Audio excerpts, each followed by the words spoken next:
Welcome to the last day of July, July 31st, 2020. Well, here we are leaving July, heading into August on the downhill side of summer now, believe it or not. Well, it's going to be hot west of the divide, more moderate east of the divide. It really depends on where you're listening and watching this podcast. If you're on the western slopes of Colorado, Wyoming, back into Utah, into Idaho, into Nevada, eastern Oregon, you're going to be hot. East of the Continental Divide, you're going to be cooler. In addition to that, what we're also going to be looking at is a little bit of shower and thunderstorm activity over near the mountains. So generally speaking, depending on where you are, either temperatures are going to be pretty nice or they're going to be pretty hot. And if you're headed to the mountains, that's where you're going to likely find thunderstorms, although we'll see some thunderstorms on the plains later in the weekend. Dry conditions west of the divide through early next week. Then monsoon moisture does come back late next week and next weekend. But right now, the door to the monsoon moisture flow has been shut. It's been closed, but it opens up mid to late next week. So some western slope areas will get back into some thunderstorm chances. We'll have more solar fun. We're going to talk a little bit about what happens sometimes during solar minimums that isn't what you would expect. Now, first of all, let's take a look at where we are with the jet stream right now. We've got this broad trough over the west coast, rather off the west coast of British Columbia, building this high in here. Now, this is a lot of dipsy-doos for this time of year, really. A lot of amplification. This is going to center the high pressure ridge right over Nevada and Utah. This is why it's going to be so hot right here this weekend. But look at the northerly flow where the trough is digging in the Midwest.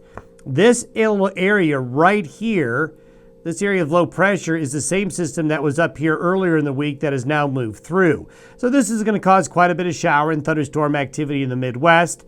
And here's what may end up being hurricane going up just along and near the East Coast over the next few days. We'll have to keep an eye on that. Now, as we take a look, though, what you see here is desert air gets moved into here, but air from the northwest gets moved into here. That's why west of the divide, it's going to be hot.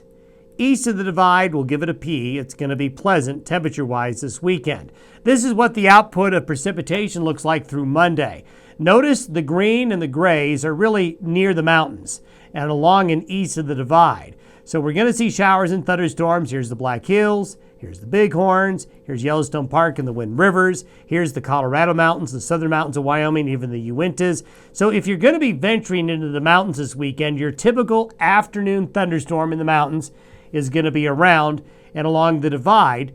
East of the divide, there's going to be some afternoon showers and thunderstorms, especially Sunday and Monday. Sunday and Monday, we'll see some activity right here with thunderstorm activity. But as you can see, west of the divide, very, very hot and dry through the weekend here. As we look at the jet stream as it changes, this is Wednesday. So for the weekend, the high's here. By Wednesday, the high shifts here. So you start to get that moisture coming back up as you look at the moisture flow coming on up. That's why the second half of next week, monsoon moisture starts to make a comeback. Now, by next Thursday and Friday, the high migrates a little bit more to the east. That's why we're going to have a resurgence. That trough off the west coast also directs more monsoon moisture back into here. Notice that the high doesn't bulge up as much. The jet stream is kind of beating it down a little bit. And, we're seeing a pretty active northerly jet stream for this early in August, something that may play a role later on.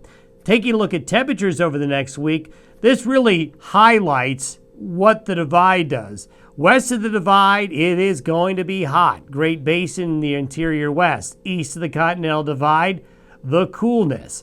So there's really a contrast for what side of the divide you're on. These are temperatures for August, folks. This is the first week of August. That is not hot at all for the eastern slopes of the Rockies and the Plain States to start August. No dogs days of summer here yet. Now let's take a look at some solar ideas. Now, right now we told you we had 2 sunspots. This is showing a pickup in the activity. And both of these sunspots right now, while they're pretty small, an indication that the solar minimum is bottoming out. What's interesting is during solar minimums, you can still have big solar flares. You can still have solar storms. In fact, some of the biggest solar storms, biggest outbreaks where electrical grids are disturbed, where you get big outbreaks of aurora borealis, well, there have been times historically during really strong minimums, like the one we're having now, you can have solar flares and you can have some solar storm activity. And this is from spaceweather.com. One interesting thing, a paper just came out that shows the solar minimum of 1903, which is similar to the solar minimum we've got here right now. There was a big solar outbreak, big solar storm that caused aurora borealis to go very far south, and I'll show you a map of that. Also, for those of you who remember 1989, if you go back to 1989, for those of you that live in the Intermountain West, in March 1989, you could see the aurora borealis all the way down into New Mexico. It put on a big show across Montana, Wyoming, and Colorado. And that happened, guess what? Right at a solar minimum in 1989. So you can have a very inactive sun. You could have low sunspot activity, but you can also have big solar storms. And if you go back and look historically, they tend to happen or happen frequently at these minimums. And from 1903, this shows you how far south the aurora borealis was seen. Look how far south in latitude that happens, and look how far south big outbreaks of the aurora happened during that solar outbreak. So even though the sun is still in a slumber, it's getting out of it, keep your eyes on the skies. We might have some auroras to look at before this year is over. Thanks for listening and watching the Day Weather Podcast. We'll talk to you on Monday. Have a great weekend.